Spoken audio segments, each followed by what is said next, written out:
I developed a very close bond with the animals my father raised. I could herd camels just by waving my hands and showing my presence. Our camels and sheep were so tame that I was able to milk them. The milk turned into a delicious curd when left out in the sun. The curd would dry and harden to a tasty meal that did not spoil. My father had such tame animals that he became very successful in breeding them for other people. I was able to tame big animals to pull machines, to plow the earth for planting in spring, and to carry the heavy harvests reaped in the fall. These tamed work animals eventually helped people over many generations to domesticate wild plants. One man with one horse could plow the land and reap that before took many. Once men were freed from gathering and hunting, they congregated in larger and larger tribes, groups and communities to do other things with their lives other than hunt and farm. They were freed to pursue their dreams, and with time and many generations, communities grew to cities, and cities exploited other cities, forming empires, causing civilizations to blossom. I died long before cities ever formed, leaving behind 5 children. It was at the peak of my career. I had become a famous performer entertaining visiting kings of faraway lands. One day during a show, I unexpectedly died when my elephant fell on me. One of my grandsons tamed camels to be ridden. He trained them to make great voyages over what were before deserted and uncrossable deserts. He discovered a great sea with a few very big cities along the coast.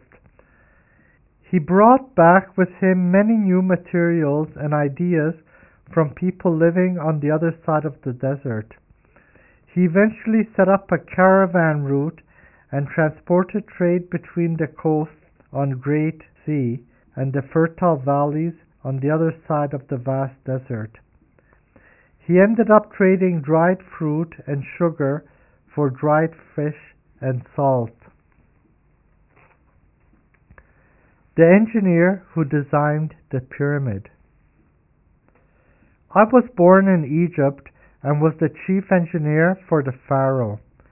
He wanted to make a multifunctional structure. First and foremost, it was to be a tool to investigate and measure heavenly movements.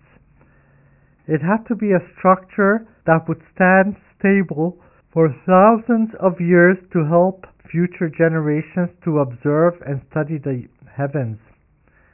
It was to be a laboratory to examine earth and heavenly movements. It had to endure the erosion of nature and the plunder and destruction of man.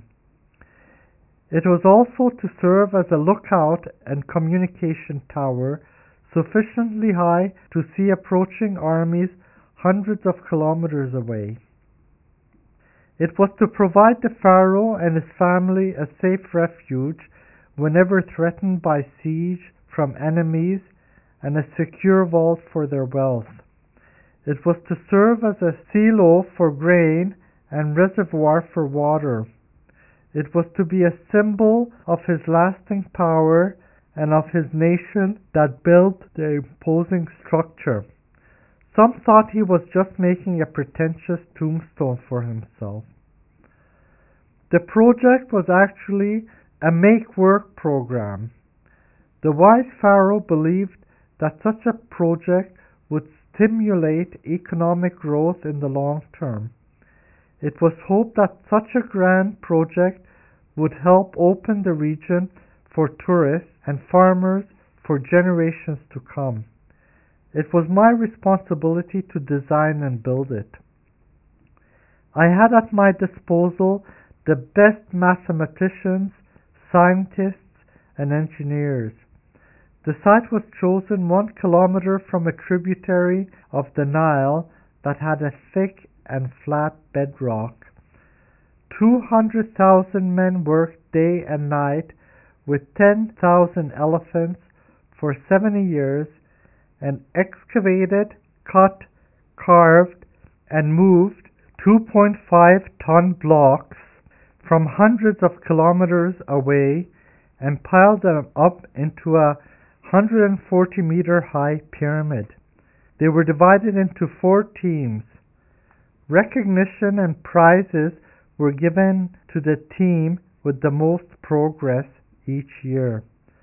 4 blocks were placed every hour, 100 blocks each day. They were placed into position on the pyramid, one on each of its 4 sides, until the last blocks were raised to the top 70 years later. I was 25 years old when I started and lived to see the pyramid's completion. First, a suitable site was chosen, sufficiently high from the delta with a thick and flat bedstone. A canal was dug from the tributary of the Nile to the site of the pyramid. The stone blocks from faraway quarries along the Nile were floated in wooden rafts to the canal that ran 20 meters below the ground at the pyramid's base. Along their long journey, the blocks were shaped and polished to precision. Then they were raised by steep steps of locks that emptied into a flat platform. Once the platform was walled in and sealed by tar, it was flooded. The base platform was a square that was 250 meters wide. This huge swimming pool got smaller as it got higher each year, forming a pyramid structure. Each year, a new level was completed. The shrinking platform was divided into 4 parts. One was a swimming pool for the people. The other was a pond with birds and water plants for the privileged. The third was a natural pond that people visited like a park. The fourth was a water reservoir. Children were used to lift the water up to the top level. They climbed up to the top and then jumped down. They were tied to a pulley and their weight pulled up an equal weight of water in a bucket. The water from the top fed the steps of locks that were used to float the blocks up to the top, where they were moved towards the walls and used to build up the walls for the next layer. The structure lasted for 7,000 years despite being ravaged by man and nature. In the end, the entire continent sank into the sea. The pyramid served as a tourist attraction for its entire lifetime, but its main purpose as a tool for studying the heavens and measuring the movements of the earth with respect to the stars was forgotten after a few generations.